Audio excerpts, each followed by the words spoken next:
அண்ணா மலையாருக்கு எல்லாருக்கும் வணக்கங்க. எல்லோரும் எப்படி இருக்கீங்க? நாங்கள் ரொம்ப நல்லாயிருக்கோம்.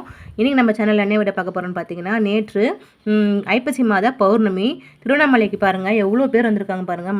மழை கொஞ்சம் யாருமே பொருட்படுத்தாமல் அவ்வளோ ஜனங்க வந்திருக்காங்க. இன்னும் 20 நாட்களில் தீப திருநாள் ஸ்டார்ட் ஆகிடும். இப்போயே தேர்லாம் ரெடி பண்ணிட்டாங்க. தேரோட வெள்ளோட்டமும் நடைபெற்றது. எவ்வளோ கூட்டம் பாருங்கள். அண்ணாமலையார் அவ்வளோ அருள்பாலிக்கிறார் எல்லாருக்காகவும். பாருங்கள் கோபுரம் பாருங்கள். கோபுரம் ராஜகோபுரம். அது கோபுர தரிசனம் கோடி புண்ணியம்னு சொல்லுவாங்க. அதே மாதிரி எவ்வளோ கூட்டம் பாருங்கள். கூட்ட நெரிசல் யாருமே பொருட்படுத்தாமல் அவ்வளோ பேர் வந்துட்டு இருக்காங்க.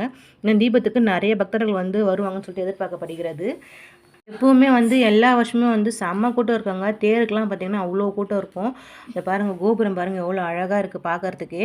கோபுரமும் மலையும் ஒட்டின மாதிரி பார்க்குறதுக்கே ரொம்ப சூப்பராக இருக்குது. அவ்வளோ கூட்டம் பாருங்க. ஓகே, இந்த வீடியோ உங்களுக்கு பிடிச்சா லைக் பண்ணுங்கள், ஷேர் பண்ணுங்கள், சப்ஸ்கிரைப் பண்ணுங்கள். தேங்க்யூ, பாய்.